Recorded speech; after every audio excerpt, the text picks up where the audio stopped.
Buenos días.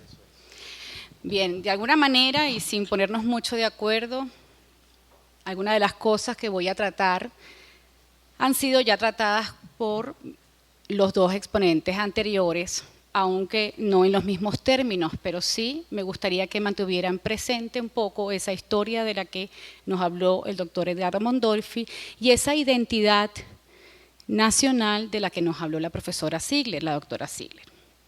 Mi ponencia, Iconografía e Identidad Nacional, una aproximación sociocultural a las obras de la Asamblea Nacional. Desde la antropología se ha definido la cultura material de los pueblos como la historia de las relaciones del hombre con las cosas que crea. Estos objetos creados por el hombre abarcan una amplia gama. Son obras de artes, ornamentos, instrumentos de música, objetos rituales, vivienda, vestidos, etc. Así, una primera aproximación conceptual histórico-cultural debe contemplar las imágenes en general, obras pictóricas, fotografías, imágenes digitalizadas, ahora que estamos en el mundo de la multimedia, como objetos culturales, es decir, como una parte de la cultura material del pueblo que las creó, las contempla, las reproduce. Lo cual nos lleva a nuevas consideraciones. Dicen Hunter y Witten afirman: cada objeto material del inventario material de una cultura representa la concretización de una idea o una secuencia de ideas.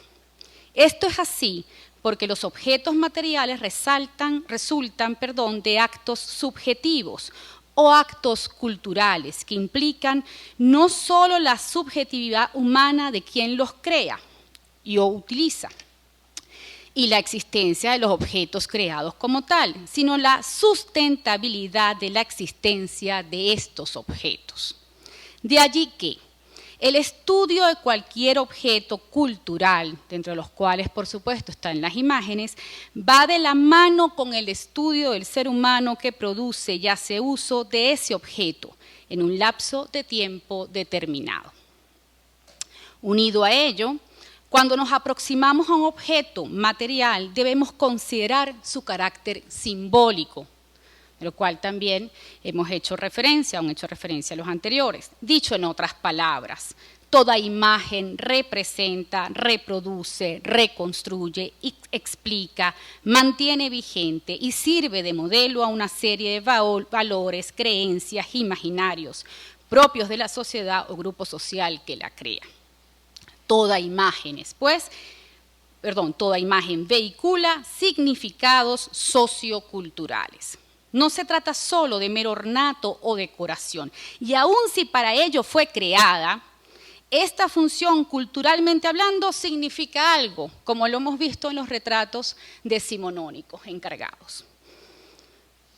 Hoy hay en cada imagen una carga semántica, por ello debemos considerar el ambiente cultural y político en general, también las circunstancias concretas en las que se produjo el encargo de la imagen y su contexto material para poder comprender los significados detrás de la misma, como nos dice Burke. Partiendo de estas primeras consideraciones, nos preguntamos cuáles son los valores, creencias, mentalidades o imaginarios detrás de, valga la redundancia, la imaginería incorporada en la Asamblea Nacional en los últimos años, que se pretende o pretendió con su creación y exposición de debate, en los espacios de debate público. Consideramos, con otros autores que han tocado el tema, que la intención fue contribuir en la construcción de una nueva identidad nacional. Detengámonos un poco en el término. Según Maritza Montero, la identidad nacional es el conjunto de significaciones y representaciones relativamente permanentes a través del tiempo que permiten a los miembros de un grupo social que comparten una historia y un territorio común, así como otros elementos socioculturales, tales como un lenguaje, una religión, costumbres e instituciones sociales, reconocerse como relacionados los unos con los otros biográficamente. Por lo tanto, la identidad nacional es un constructo social que va mucho más allá de compartir un mismo espacio geográfico. Comprende la reunión de significados comunes que permiten identificarnos, por ejemplo, como venezolanos. En esta construcción social de significados, el pasado común juega un papel preponderante, un pasado histórico que es reforzado desde las esferas del poder, lo que comúnmente hablamos como historia oficial y que lo han tenido todos los tiempos. A partir de 1999, los venezolanos asistimos a una nueva construcción de la identidad nacional propiciada desde el Ejecutivo Nacional, que ha reescrito la historia nacional en función de un nuevo proyecto político, el bolivariano. Este proceso de revisión y reconstrucción histórica en el que ha predominado el discurso anticolonialista ha ido de la mano de un proceso de resemantización, volver a nombrar, y de reelaboración de las imágenes históricas más representativas de nuestra venezolanidad. Detengámonos solo en la segunda, el uso de una nueva imaginería. La nueva República Bolivariana de Venezuela, hablando por cierto de resemantizar, necesitaba un nuevo Simón Bolívar, que se alejara de lo que la otrora historia oficial había dicho de él y de cómo lo había representado. De esta manera, los venezolanos asistimos a una historia oficial de la cual Bolívar ya no era mantuano, vivo exponente de la élite criolla principal, sino revolucionario. No era dueño de esclavos, sino un socialista adelantado a su tiempo que luchó por la justicia y la igualdad entre los venezolanos. Un Bolívar tan distinto que inclusive su rostro había cambiado. Ustedes recordarán que en el 2008 se creó y me van a perdonar, pero así se llamaba por completo la comisión, un nombre muy largo, la Comisión Presidencial para la Planificación y Activación del Proceso de Investigación Científica e Histórica sobre los acontecimientos relacionados con el fallecimiento del libertador Simón Bolívar y el traslado a la nación de sus restos mortales. Una de las consecuencias más relevantes de esta investigación fue la reconstrucción digitalizada en 3D del rostro de Simón Bolívar, cuya imagen completa fue develada en cadena nacional por el presidente de entonces, Hugo Chávez Frías, el 24 de julio de 2012 en el marco de la conmemoración del 229 aniversario del nacimiento del Libertador. La imagen develada echaba por tierra las facciones puramente caucásicas, presentando un rostro mestizo. A partir de este nuevo Bolívar, vemos allí en el fondo el rostro de este nuevo Bolívar. Ahí se ve igual. Se realizaron nuevos cuadros o representaciones pictóricas del Libertador, afiches, gigantografías y toda clase de propaganda que desplazaron las representaciones más clásicas con las que nuestros padres y abuelos, inclusive nuestra generación, hablo de los que estamos en los 40, estaba identificada. Así, un rostro con el que estábamos poco familiarizados invadió los espacios públicos y los centros del poder político del país. A los fines de esta exposición, me interesa aproximarme a la iconografía para comprender el entramado de significaciones detrás de la nueva imagen del héroe patrio. Y es que, siguiendo a Erwin Panofsky, entendemos la iconografía o el estudio de la imagen o icono como el estudio de la historia, de los textos, en tanto imágenes, por supuesto, y de los contextos. No olvidemos que inicié esta presentación explicando que todo objeto cultural lleva consigo una carga simbólica. ¿Y por qué una nueva imagen de Simón Bolívar? Este proceso de recomposición de la imaginería asociada al Libertador hace parte importante de un proceso de resignificación de nuestra identidad nacional, proceso que, explica Avendaño, no ha cesado desde que se reconoció a Venezuela como una república bolivariana, y que ha creado y sigue creando nuevos marcos referenciales para todos los venezolanos. Hacía falta un nuevo Bolívar como parte de la reconstrucción de nuestro pasado histórico. Esto dejando a un lado si efectivamente los estudios analizados concuerdan o no con la realidad. Ese no es el caso es lo que significa detrás de la imagen. Un Bolívar menos caucásico, menos mantuano, más cercano al fallecido presidente Hugo Chávez. No podía ser otro el personaje histórico, dada nuestra proclive inclinación al culto a la personalidad y al elemento aglutinador de la identidad nacional que siempre giró en torno al libertador y que precisamente se va dando en el marco de todas esas reformas que Guzmán Blanco estaba buscando. Chávez dio un paso más allá. El otrora presidente se autodenominó hijo de Bolívar, lo escuché muchísimas veces en el aló presidente. ¿Y qué hacen los buenos hijos? Me pregunto, seguir el legado de los padres. Así, el presidente Hugo Chávez, el hijo leal y ferviente de Bolívar, tenía la gran misión de refundar la República, de ser el nuevo padre de la patria. Pronto comenzaron a aparecer cada vez más vallas, afiches, murales, cuadros, en los cuales Bolívar y Chávez tenían rasgos similares. Un Bolívar de tez más oscura se fue pareciendo cada vez más a un Chávez de origen sambo. De hecho, el otrora presidente llegó a afirmar que Bolívar nació entre los negros, era más negro que blanco, no tenía ojos verdes. Bolívar era sambo. De este modo, poco a poco, pero de manera expedita y planificada, los venezolanos asistimos a un nuevo culto a la personalidad, reforzado, entre otras cosas, por un nuevo arsenal de imágenes. Sobre este tema ha trabajado el profesor y coordinador del posgrado de educación de la UCB, doctor Tulio Ramírez. Particularmente esclarecedor es su estudio titulado La iconografía como instrumento para el culto a la personalidad, el caso de la Constitución Ilustrada, publicado en el 2015. En este estudio, el autor presenta un análisis iconográfico de las ilustraciones insertas en la edición para niños de la Constitución Nacional de la República Bolivariana de Venezuela, distribuida gratuitamente por el gobierno de Venezuela en las escuelas oficiales. En sus disertaciones sobre el tema, el autor comienza por definir qué es un líder carismático y aclara: en la sociedad del conocimiento y la información, el carisma no solo depende de los atributos o cualidades del líder, sino de la capacidad de construir una imagen haciendo uso de todos los medios tecnológicos disponibles. Pero también necesita de la conexión emocional con un pasado glorioso, y en tal sentido el profesor Ramírez recuerda lo que Maquiavelo tenía muy claro. La conducta del príncipe debe inspirarse en un personaje histórico que haya sobresalido por sus dotes y de cuya actitud pueda tomar ejemplo. Esto supone entonces que el príncipe debe valorar algún periodo y personaje de la historia en el cual se apoye para desarrollar su política.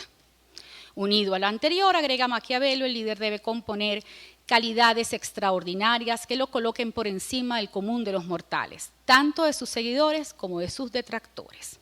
Partiendo de estas consideraciones, podemos decir que el liderazgo carismático se construye desde el poder, y en nuestro país ha tenido su máxima expresión en el culto a la personalidad, culto que se propaga por diversos planos como el discursivo, el imaginario, etc.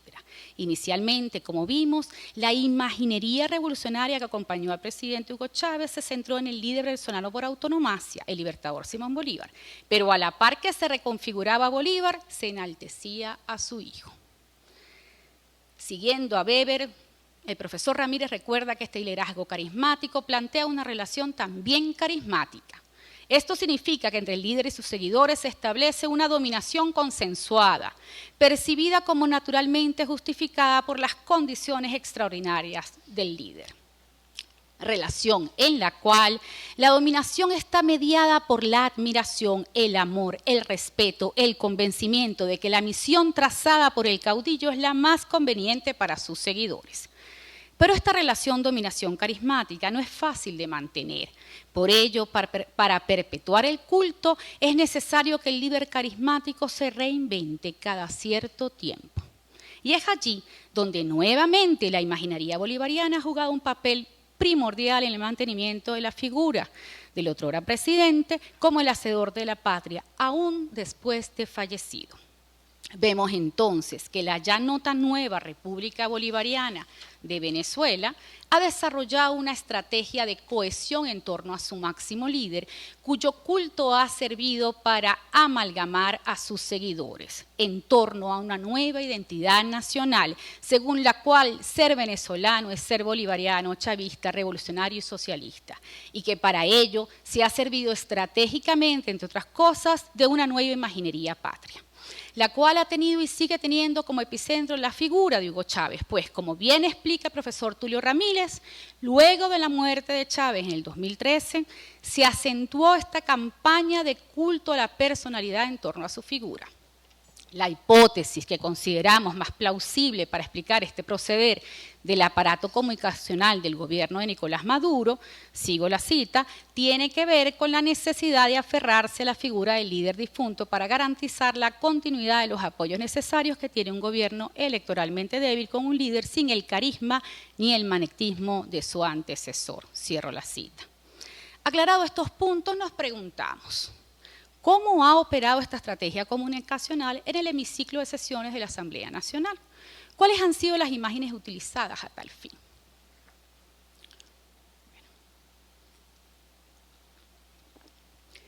Primero, debemos considerar que el edificio en sí y todos los espacios que lo componen es un objeto cultural y como tal es un símbolo que vehicula valores, gustos e intereses de una época determinada. Es pues un patrimonio cultural, como bien expresó la profesora Ziegler. Ahora bien, preguntémonos cuál es la carga simbólica del hemiciclo de sesiones de la Asamblea Nacional. Por favor, he aquí el hemiciclo, que tiene lugar en el Palacio Legislativo o Antiguo Congreso Nacional. El hemiciclo de sesiones, como su nombre lo indica, es la sala semicircular, ahí estamos viendo el podio, con gradas, donde los diputados, es decir, aquellos hombres y mujeres elegidos por voluntad popular, tienen la función de representar los intereses del pueblo y debaten sobre leyes que precisamente afectarán a ese pueblo. Toda esa explicación que ya dio el profesor Mondolfi acerca del valor deliberativo de este recinto. Además, históricamente ha sido el espacio ceremonial de la toma de posesión de casi todos nuestros presidentes. Veamos las láminas siguientes.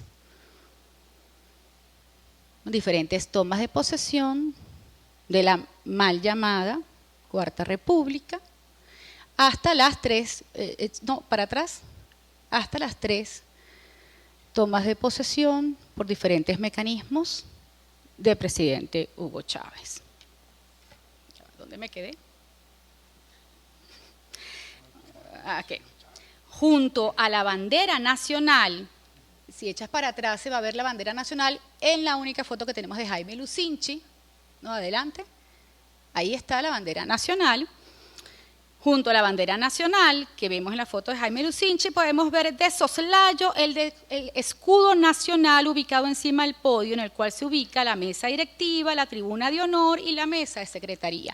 Y en cada una de las posesiones podemos ver algún pedacito de ese escudo, que también sabemos sufrió una modificación.